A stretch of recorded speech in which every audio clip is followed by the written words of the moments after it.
Namaste, Swamiji. Welcome to Healing Charm channel.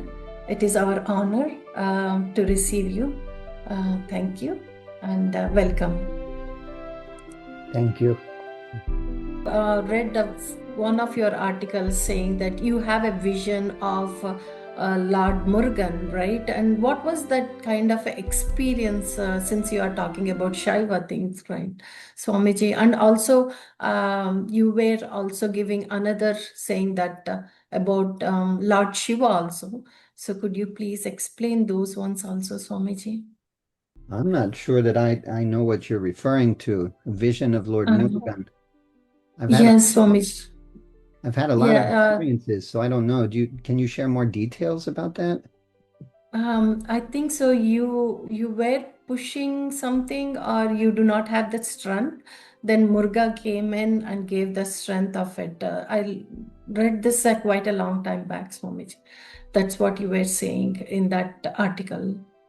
You do not have the physical strength at that point of time. So Lord Murugan gave experience to you that he was there with you for your recovery. Yeah. I don't know. Maybe you're talking about the story when I was trying to understand all these severe sort of tapasya practices they do for Lord Murugan. Uh-huh. A lot of people, they don't understand why people do these, like when they carry the arch Yeah. and put spikes through the cheek or through the tongue or through the back, or they walk on burning coals and all this kind of thing. Or maybe they'll even Right. the spikes and hang from a tree or something.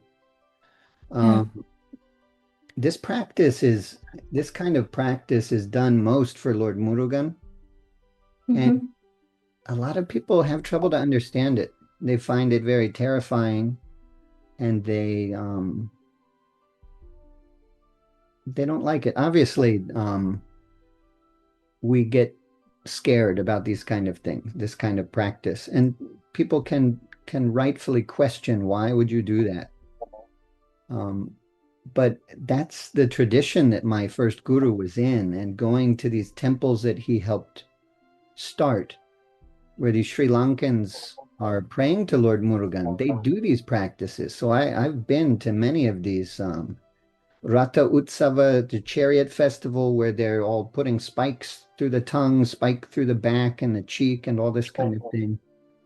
And my guru always explained it as tapasya, like a severe austerity that can help us, one, to burn away intense karma, and two, which can help us to get more control of our senses, more control of our mind, really, ultimately.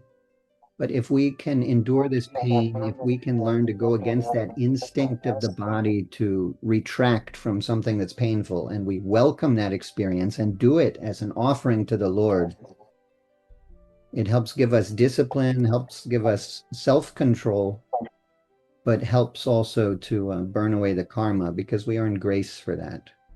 We can it can act as a catalyst to release the mental vasanas from the past.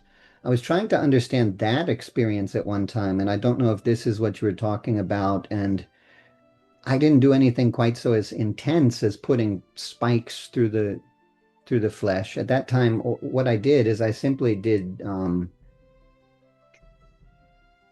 like pranams, bowing. I'd be up and then bow all the way down. Mm-hmm. And I did that for hundreds and hundreds of times until the arms and legs were just so sore, I could barely keep doing it. And then I just kept doing it, kept doing it, kept doing it, and the body was shaking. It was so much pain. But I just kept forcing myself to do it and do it and do it. I had maybe set some number, like I'd do it 1,000 times or something. So I did what I said I would do. After that, and also, I think I was trying to understand some of this when people say that the deva possesses them. I was thinking, why is this necessary? Why is this good?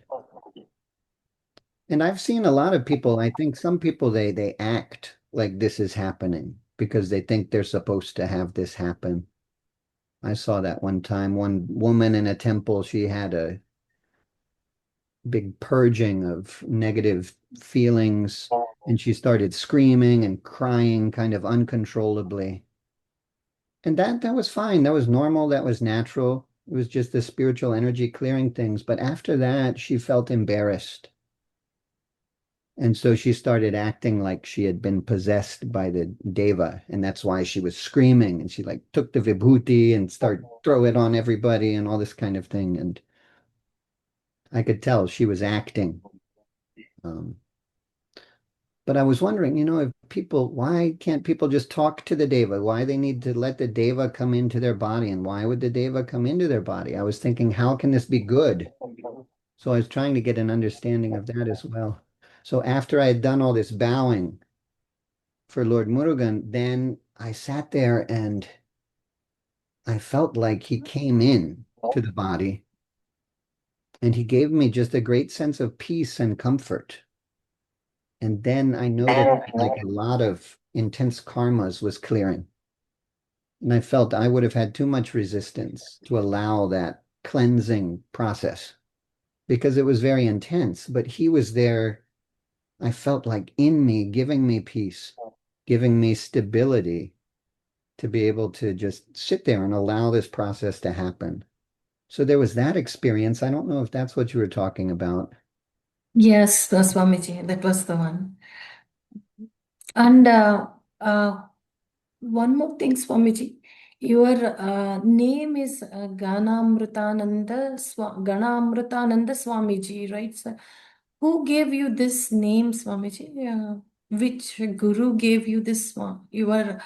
What is your previous name, or you want to forget your previous name? So No, yeah, I don't talk about my previous name, but yeah.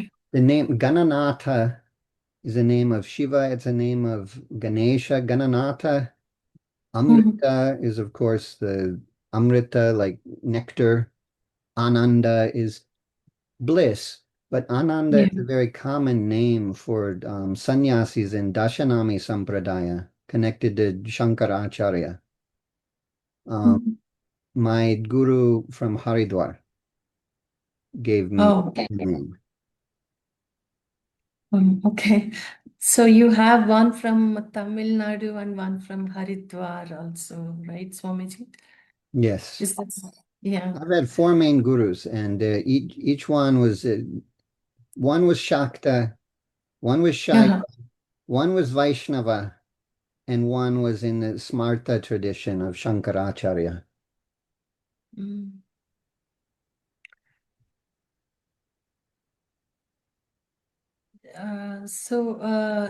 Can you give us a little bit more about Banashankari that you generally, that is the deity that you do prayers, right, Swamiji? That's the Banashankari.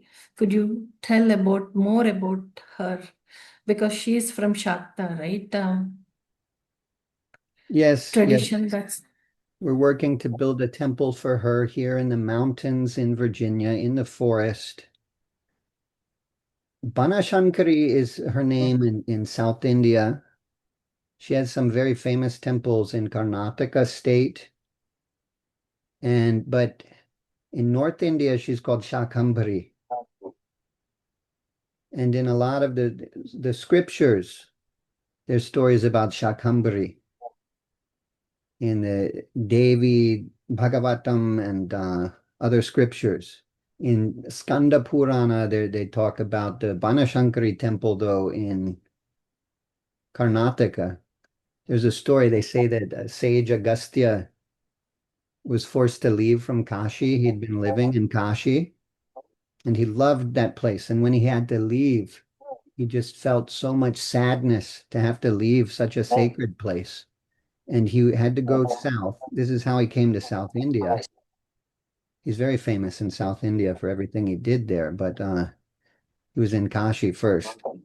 And as he came, he couldn't stop crying. to have to leave from Kashi, the city of Shiva. And Lord Shiva came to him and sent him to the Lakshmi temple, Kolhapur. Mhm. And that Lakshmi told him to go to the forest in Karnataka. And there he came across this goddess, Banashankari. And she was able to comfort him. Mhm. And so it says in Skanda Purana that it praying to Banashankari at that place has the same spiritual merit and effect of living in Kashi. But Shakambari or Banashankari and Banashankari is kind of a corruption of the Sanskrit Vana, meaning a forest. So she's like Vana Durga.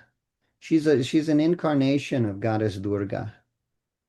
And there's a story in Puranas that one Asura, Durgama, Durgamasura was doing a lot of tapasya, and he got a boon that whenever people would make offerings into the Yajna fire, Homam offerings, all the offerings would go to him and not be able to reach the devas.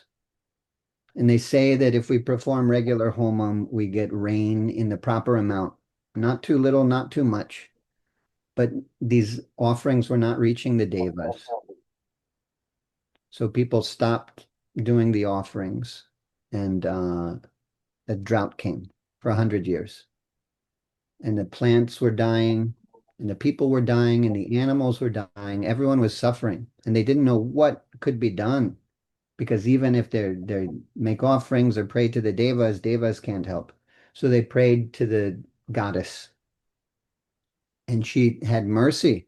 She felt compassion for the people, and they say she cried for 9 nights, and it caused a rain that refilled the rivers and caused the plants all to grow. And then she came with blue skin, 100 eyes. They call her Shatakshi, 100 eyes, and carrying all fruits and vegetables and vegetation and gave nourishment to all the people. But then from her came Bhadrakali and Dasha Mahavidyas and all these other goddesses, and they battled Durga Masura and his army, and they defeated him. And so they reestablished the power of Vedas to and Veda mantras to invoke the devas and bring blessings to the world. And so she created a reconnection spiritually. But they say that she relates to the forest and herbs and nourishment and plants. In that sense, she's kind of like Annapurna, that she's connected to nourishment. But she also has that fierce protective nature of goddess Durga. She's not as well known. That's one reason maybe that it's more difficult to get support for this temple project. Unless people are from Karnataka, they don't necessarily know who she is. But it's an aspect of goddess Durga that I feel is very important. People are disconnected from spirituality in the West and they're disconnected from nature. So this forest god, and they're disconnected from the divine feminine. So this forest goddess is very, very important here for people in the West, I think.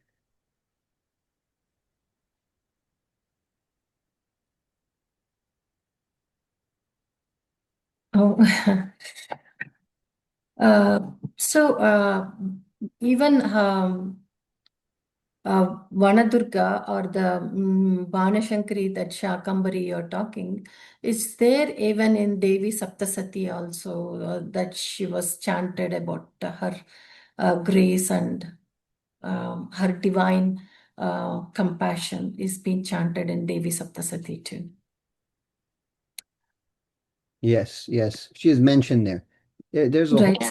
there's a whole text, the Shakambari Mahatmyam is all about her story. Mhm. It's not as long as Devi Mahatmyam, but it's similar sort of text from Puranas.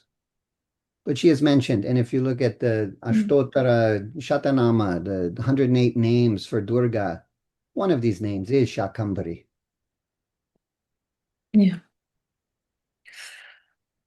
And I do see that you do a lot of homas and yajnas, right, Swamiji? So, what is the importance of that one in our day-to-day life? Um, well, homam is, or yajna, we could say. Yajna is the older name from Vedas. That's the Vedic form of worship. A lot of people don't realize in Vedic times, there's a whole different system of worship. They didn't do these pujas. They didn't build temples. They didn't have the modern deities in a human form like Shiva. The Vedic deities are more like forces of nature. Vayu, Agni, Gayatri is the light of the sun, Ratri is the night. These different natural forces people could connect to. They could see, not only see the wind as a manifestation of the divine, but communicate with the wind and connect with the divine by invoking Vayu. And now people, they say in Kali Yuga, they're not as intelligent, they're not as spiritual, they're not as aware of mystical things. So the sages created this later system of worship with all the modern devas. And if we can't connect with Rudra, just the destructive, violent force in the world as God, then we have this Shiva, Divine Father, sitting, meditating up in the mountains in the snow, blue skin, peaceful. We can talk to him in whatever language we know and expect that he'll talk back like a father would talk to us. We're more bound to our human nature, so they told us to meditate in the form of humans, these deities. Devas are not humans. They don't have arms and legs, but that's a meditation form, an image given by the sages to help us connect to this divine being that doesn't have any physical form. So the whole tradition of puja is later. It's tantric, it's not Vedic. It's simpler for people in this time to accomplish puja. It takes less attention, less focus, less resources.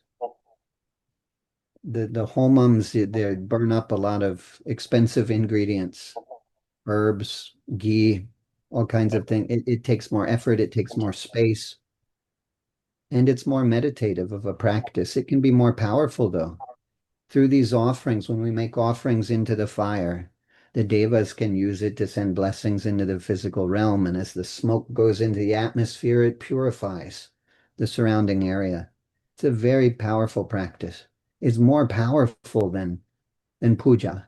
And this is why even in the temples where they just do abhishekam or puja, on festival days and at the time of consecration, reconsecration, kumbhabhishekam rituals, they always do homam also to help empower that practice. Even before they do the abhishekam, they do the kumbha stapanam and they pray to the deity in the water pot. And then they connect the water pot to the homa kund and they energize it through the offerings into the fire. It's a very powerful practice, and it's a true sacrifice, is the meaning of yakya, because we put those things, we take our hard-earned money, we buy ghee, we put it into the fire, and it's gone, turns to ash completely. We give it, we can't take it back out and eat it like prasad, is burned, turns into ash. We've completely sacrificed it to the deity. So it helps to overcome this tendency of the ego, which is always to take and to think of oneself. In this sense, we're giving to the devas, we're giving for the benefit of the world. There's always the thought that we're doing it for loka kalyanam, for the benefit of the whole world, for all beings everywhere. Mhm.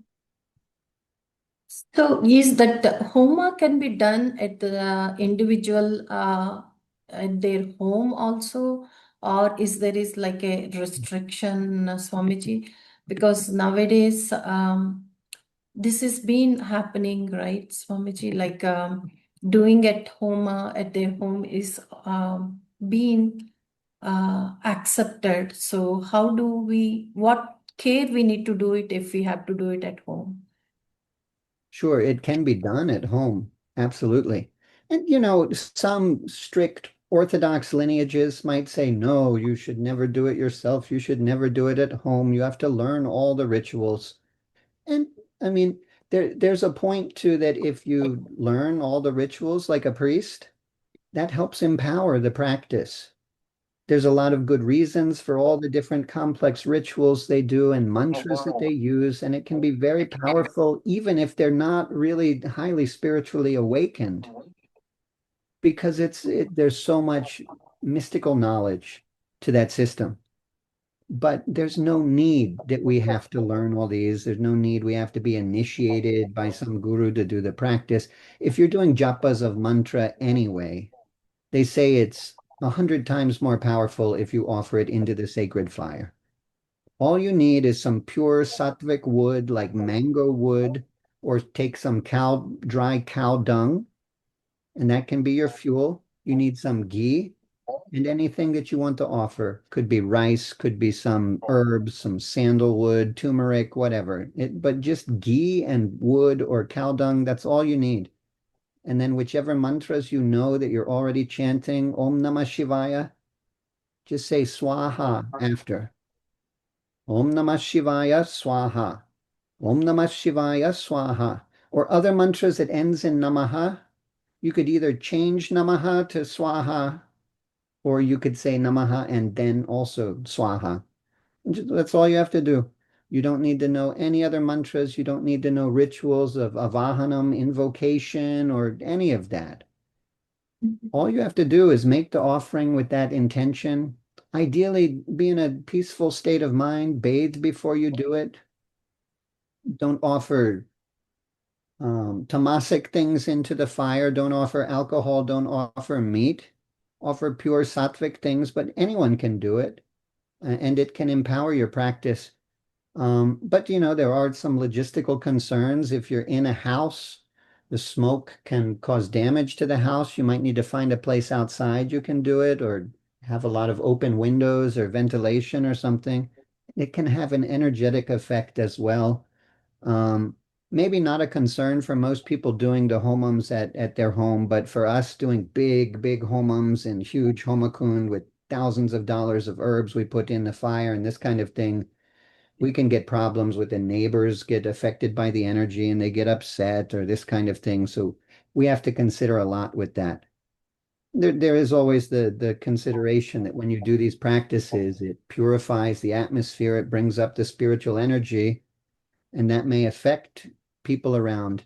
It can have an effect on the buildings also. I've seen a lot of buildings break from doing the pujas and homams inside the building, especially if you do it too quickly. What does it mean, Swamiji? How does, like it's a cracking, what does it mean, Swamiji? Well, one time someone let me come and stay in their house for some time, and I brought my puja things, and they said, here, we have this table. You can put all your puja things. You can set up your altar on this table we have. And they had just refinished the ceilings under that Mm-hmm. room. They just refinished it all, perfect, clear, repainted. And within about a week of doing that puja, the pull of the energy was so heavy that there was a crack right below where that table was in the shape of that table. It cracked it. I've seen that at temples too, where the energy from the main altar, the Samhiti, whatever you want to call it, the main altar where the deity is, the energy can be so heavy it will crack the cement and things like this. But I'll tell you a story that may help you understand better about how the energy can break things. I was looking for a place to live at one point, and I was looking at apartments, cheap place to live, but I wanted an apartment with a fireplace because then I could do the homam in the fireplace safely. The smoke would go outside, no one get upset, not too strong of a smell for everybody in the apartments. Um, so I picked a place that had a fireplace. When I moved in, I got a feeling I shouldn't do homam because it's too much energy for this space. I need to pray to gradually, slowly bring up the energy. And I would sit there every day and chant some mantras, some Veda suktams and things. After about 2 months, my brother came to visit me. He doesn't believe in any of this stuff. He's very scientific, very rational mind. And I complained to him. I said, I got this place so I could do Homa. I do the fire offering in the fireplace. And now it's been 2 months. I can't even do it. He said, why not? I said, because I think the energy will be too much. It'll cause a problem for this place. He said, oh, that's crazy. You should just do it. And I wanted to do it so bad. I said, well, maybe this is the Lord talking through him. So that day after he left, I did a little homum in the fireplace. And while I was doing the homum, tornadoes came. They knocked the fireplace, they knocked the chimney off the buildings, they knocked the roof off the building. This was the middle of the summertime, so the apartment people, they didn't even fix it until the autumn time because they thought no one is going to want to use the fireplace in the summer. But that's why I got that place. So that happened at that time, and then I definitely had to wait until they had replaced everything. This kind of thing can happen. Yes. That's amazing, Swamiji. So those are the conscious things we need to take care of it. So, Start what anything is like? gradually. I don't mean to frighten people or make them think that this will happen. It probably wouldn't happen. But Mhm. start any spiritual practice gradually and Gradually? Okay. notice what's happening for yourself and for people around you, especially with practice like Homam that sends the smoke out into the air and affects the atmosphere and people around you. If people Mhm. start getting upset, maybe you're doing too much too quick, whether that's yourself or other people. We can do. A lot of people don't realize that the spiritual energy is like medicine. You can take Mm. too much. If you take one or Oh. two aspirin, it may cure your headache, but if you take the whole bottle, it will kill you. Same, Mm. same with the spiritual energy. You can have too Mm. much too quick. So start slowly, increase gradually is always a good idea with spiritual practices. Right, Swamiji. So even in the temples also they do first Archana, then Abhisheka, then comes the finally with Homa, and then they'll conclude it, right, Swamiji? Well, in the temples, they also do a lot of preliminary rituals before all the if they're doing the consecration, kumbhabhishekam rituals before the homams, they do a lot of purifying ritual, punyaha vachanam for purification. They do vastu shanti to help with any issues with the building. They do rakshognam to take away dark forces, negative energies. All kinds of things like this are done.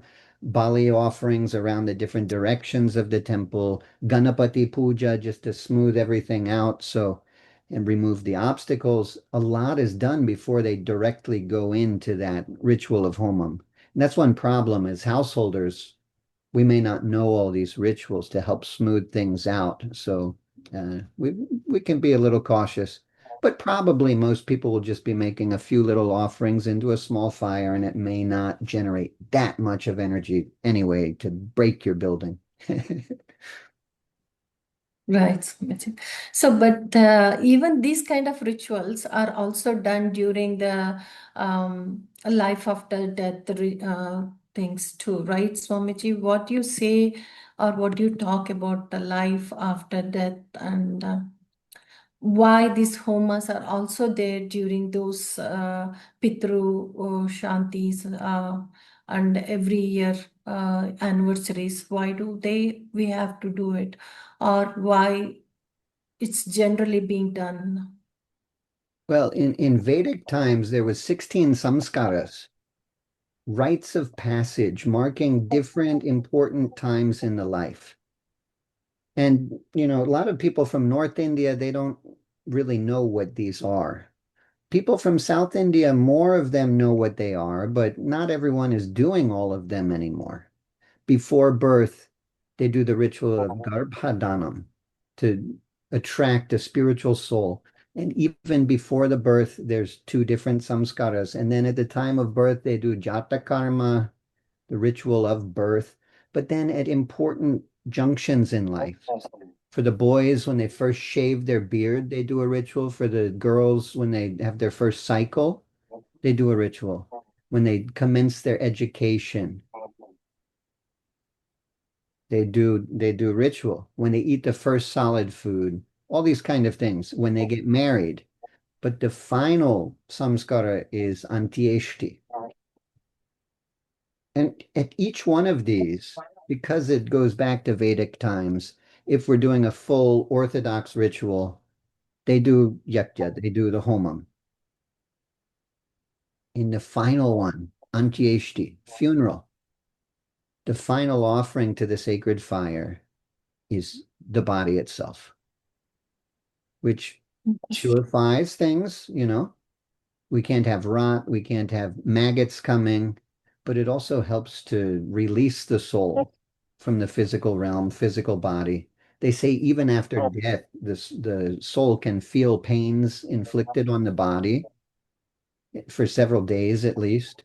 Even after a week or more, it may draw the soul back to the body if they're doing some autopsy and all this kind of thing, which is why they try to quickly cremate the body in the Hindu tradition, because then there's no body to be stuck to. It helps free the soul. So there's reasons for it. Some is just cleanliness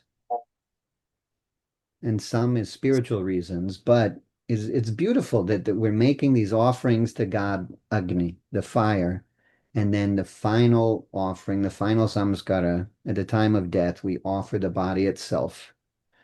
And so even after that time, they say that the fire has a power to send the offerings to the inner realm.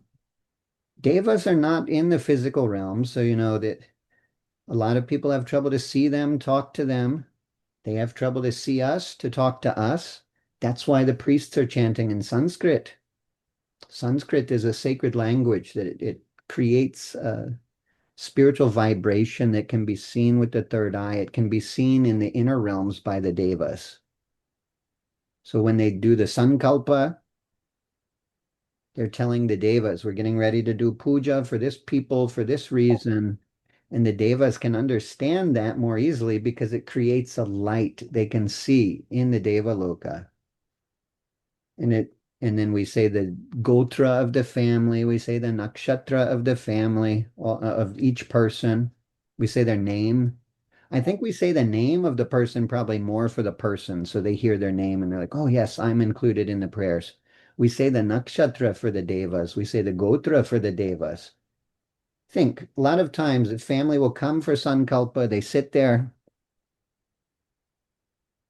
and then the women may leave, the men stay, they do the offerings, the women leave, they go cook, they do preparations, they come back later, the kids run, they're playing outside or something. So when we say the gotra, it gives the devas something they can see in the aura of the family so they can keep all these people together and they send the blessings to the right people. When they say the nakshatra, that describes the state of each person's mind. It helps them differentiate and see that person. They can see that. They can see the energy of the person, and their energy will be determined very much by their Janma Nakshatra because the moon has so much to do with the mind. And so we say all this so the devas can see. But then when we use the sacred fire, and even in puja, the first thing we do, we light a lamp. Even if you're just meditating or doing some japas, it's a great idea to always light a lamp. That's one thing my first guru told me. He said, if you keep a ghee or oil lamp always burning in your home, it gives the devas a lot of ability to do things, to help you, to bless you, to protect you. And I did that for a while. When he told that, I started burning a ghee lamp all the time in the house. And I started seeing a lot of things. The devas were moving things around. It was happening so much, people were afraid to come visit me there. They would come in, they put their coat on a chair. I'd make them some tea or something. We'd sit and talk for a few minutes. Then they go to leave, and their coat is hanging on the coat rack. And they said, who did someone else move that? Is someone here? I said, no, no one is here. They said, well, you Hmm. have moved it. I was with you the whole time. How did my coat move? Good. This Yeah. thing. And they were moving things around. And at that time, I knew what deity I should do the puja for each day because the picture would come off the wall and be sitting on the altar in the middle. Or sometimes I'd be sitting there and the picture would come off the wall and hit me and say, oh, that's Shiva. I should do some Shiva mantras today. I always found it comforting. It was, to me, it was showing me that it was true what my guru said. Um, I don't see that kind of thing as much anymore, but I have a lot of faith that when we make these offerings, especially with the fire, that it gives the devas a lot of ability to help us. If they can, one time I saw they moved a chair from upstairs to downstairs. If they can do all that, just think what they can do to our minds and healing us in a subtle way. What about lightning candles, Swamiji? Is it gives the same effect, just like a ghee or a lye or the oil, or is there any specific oil we have to use it? Because because in the market there are so many oils out there, and so can we use like easy for the easy purpose? Can they use candles or anything else? You can use candles, and it's better than using nothing. But a lot of times, I think that the candle may not have as much nutritive substance, as much prana for the devas. That's the thing with ghee has a lot of prana. So the devas, it gives the devas more to work with. And same with an oil like sesame oil or coconut oil, or even maybe sunflower oil. Other oils, maybe not as much prana. So really the best is probably ghee or sesame oil to use for lamps. But if the lamp is too difficult, if a candle is easier, it's definitely better than nothing. But a lot of the candles, they're synthetic. At least try to get some natural beeswax candle or something. But I think the beeswax doesn't have as much prana as ghee or oil. So it can be used, but it may not be as good of an offering.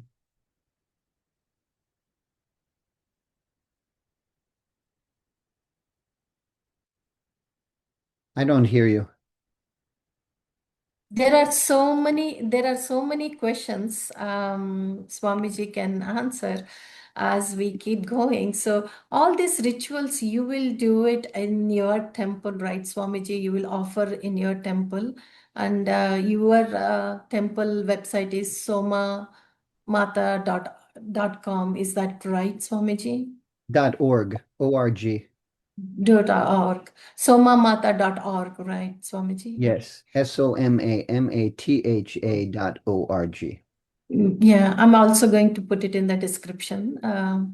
So, and all these rituals you will offer on day-to-day basis, right, Swamiji? Yes, well, once we have a temple constructed, yes. We brought Yeah. some vigrahas, some statues of the deities maybe last year to our temporary space, but the property we had before, the government officials wouldn't give us the permits for a temple. And then our board voted to sell that place during the COVID. We lost a lot of money. And so we're at a temporary place now, raising funds to buy a place for a permanent temple building.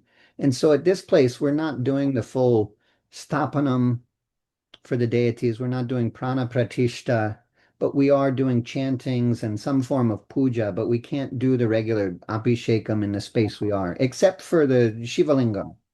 Because of Yeah. the yoni, we can very carefully do the abhishekam over the Shiva lingam, and the yoni collects the liquid and takes it safely away. Otherwise, we're not set up to be able to do abhishekam for these big statues. Devi also, we have a Shri Yantram, so we can do Yeah. abhishekam for the Shri Yantram for the Devi. But really, we're waiting until we have the property to get the permanent murtis made for the temple. because according Mhm. to the Shastras, it should be sized to the property that you have. And we don't have the property, so we don't know what size it should be. These statues we brought, we're using now. It helps people be excited about the temple project, and it gives us, we can pray with these statues now, but they won't be installed in the actual temple. They'll be installed outside the temple in different places. The Shiva Lingam will be installed somewhere outside so that people can come and do the Abhishekam like they do in North India. People like that. They like to do that. So we want to let them do that somewhere, but we'll also have a sanctified Shiva Lingam inside the temple that people can't come and do the Abhishekam. And the Ganesha will put just in the front. So when people come, they're greeted by Ganesha. Mhm. I also read another, just changing a topic, Swamiji, again, going back to Guru's Parampara. Um, there are like Dattatreya Swami says that he has 24 gurus coming from nature. And similarly, when you are talking, you're talking about multiple gurus.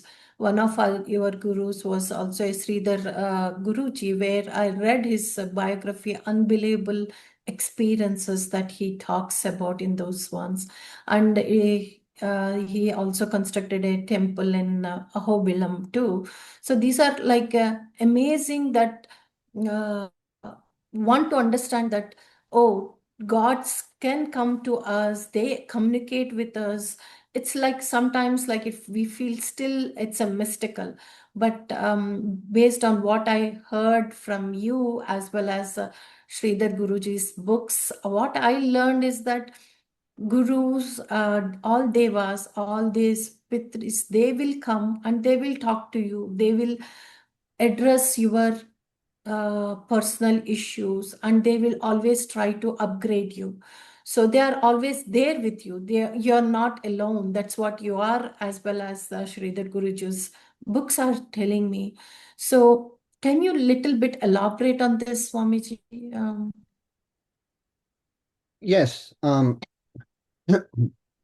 absolutely. The gurus can come to us, the devas can come to us, the rishis can come to us. You know, that guru that you're talking about used to always tell stories about, oh, he'd go in the forest and encounter the Veda rishis, and he'd be talking to them or doing rituals with them. And at first, I didn't really understand. I didn't know if he was exaggerating what he was saying, or he was to say he was conversing with them. They were doing rituals with him. But then one day I was sitting in my place and I saw him and Agastya walk into the forest behind my place. And I knew they were going to do some ritual. And then I was like, oh, okay. Um, but I've known, these gurus can come to you. My guru from Haridwar, when I first met him, I had no idea who he was. And at that time, I was doing a practice doing Homa all day long. I had moved back into my parents' house after growing up and leaving. I moved back in. I was staying there, and they let me set up a place to do Homam in their garage.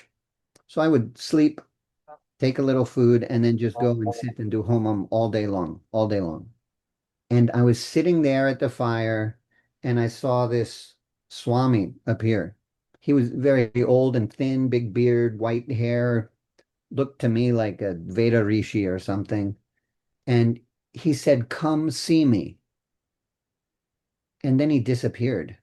And I said, "Wait, I don't know who you are. I don't know where you are. How can I come see you?" And I was not in the habit of stopping, and because I would see a lot of spiritual beings at that time. I was sitting all day long chanting and making the offerings, and I would just ignore them all. Sometimes they were devas come to bless me or whatever. Sometimes they were other things come to try to disturb me. I was in the habit of not responding. But him, for some reason, I talked to him. Who are you? Where are you?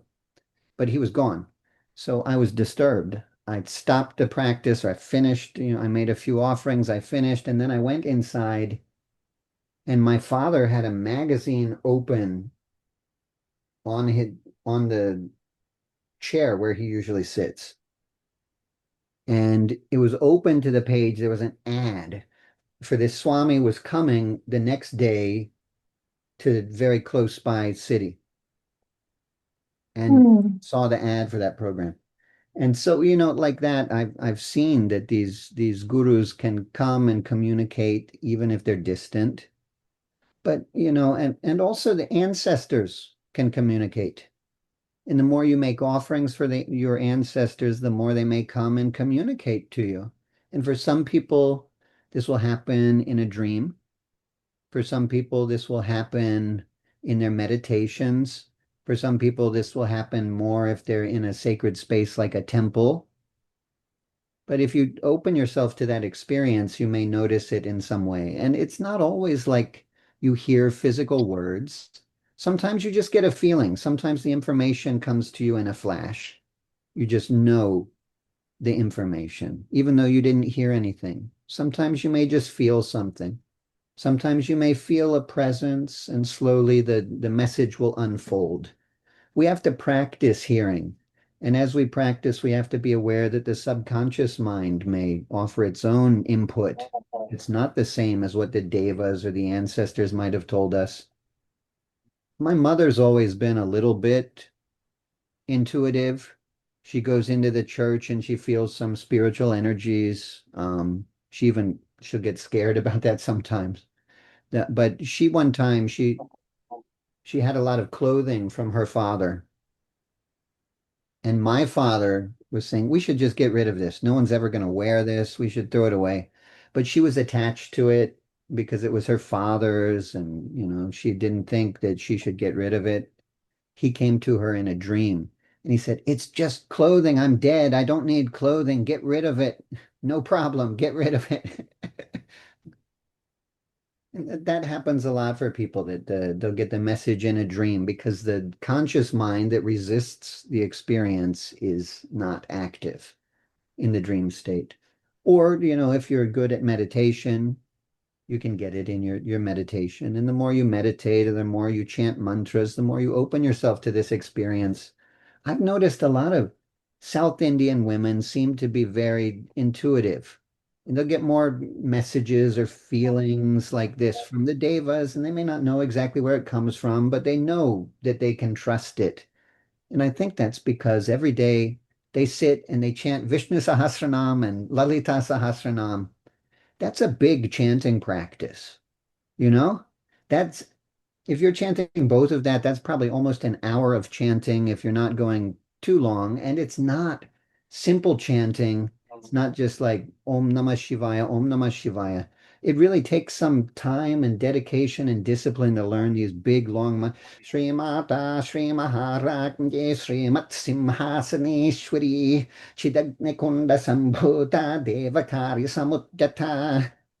But it goes on for 20, 30 minutes, that's a big chanting practice. But very, very many South Indian women are doing it, some kind of practice like that, if not that exactly, every day. And I think that opens them up. Really, by doing these practices, we can increase these experiences. How important is chanting uh,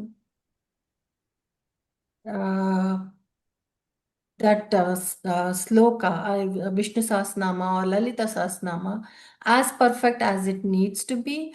And that is one question. And another question was like, you were talking about the Haridwar Guruji, but you can you give the name of the Haridwar Gurujis too? Paramananda, he's a Giri Swami, Giri Maharaj, Mahamandaleshwara. He's got a place called Akhand Param Dham in Haridwar. Mhm. And how important is to have the right pronunciation, Swamiji? For Veda mantras, it's very important. For mantras like Mhm. Mahamrityunjaya mantra, Gayatri mantra, it's very important. We can get the wrong effect if we chant it wrong. So we have to make sure that everything is right. The duration of the sound, the long sounds have to be longer. We have to say the right letter. We have to say the right sound. Many of the modern Indian languages, the sounds are a little bit different. They don't say ya, they say yagya in Hindi and many other modern Indian languages. Some of the languages don't have all the Sanskrit letters. Tamil doesn't have it. Even people from other places, they get confused on the sa and sha and sha. So we have to make sure, and also in the modern speech, a lot of times there's not as clear of a distinction between like a ba and a pa. So it has to be Mhm. clear with the Veda mantras. That's why they say we have to learn the Veda mantras from a teacher. And I'll share with you a story about that. Um, Sure. but with the later mantras from Puranas and all this Lalita Sahasranam, all these mantras, it's not as important. That's why, the sages realize that people now in Kali Yuga, their spirituality is less, their dedication to learn all the mantras properly is less. Even the respect for the power of the mantras is less. So a lot of people is chanting Vedas wrong. And there's so many musical versions of Gayatri Mantra, it should never be chanted like that. It's not music. It has a melody you have to follow that was revealed by the sages. And if you change the melody, it changes the meaning. There's this, I'll share with you some stories, but so Lalita Sahasranam, it doesn't matter as much. And most, all the modern mantras, Mula mantras, Bija mantras, it doesn't matter so much. We could sing these if we want. We can mispronounce it a little bit, and it's probably not going to have a bad effect. However, the better we pronounce it, it may have a better effect because the Sanskrit sounds actually generate energy. We want to be sure to generate the right energy. Each sound, one is cool, one is hot, one is expansive, one is contracting. If we use the right sounds, it's more than just a prayer, it's a mystical technology to create an effect. But so with the Veda mantras, there's a story in the Vedas itself about Vritrasura, was this demon, and his father was praying for because Indra had killed his father's son. He was praying to have a son who could come and kill Indra, but he changed the melody of the mantra and it changed the meaning. And so instead, he got a son who could be killed by Indra. And again, this happened. But I had a student who came to me and he wanted to learn Mahamrityunjaya mantra. And he was Indian, so he knew the most of the Sanskrit sounds. It was easy to teach him that. But I told him, this is a powerful mantra. This is a mantra about liberation, moksha. It takes away any negativity. I said, it's very powerful. It will take away all the negativity, and that can be intense. I said, you should practice Ganesha mantras first. He did that for a while. He kept asking from time to time, can you give me Mahamrityunjaya mantra now? After a while, 6 months or a year, I said, okay, yes. And I taught him the mantra. I made sure he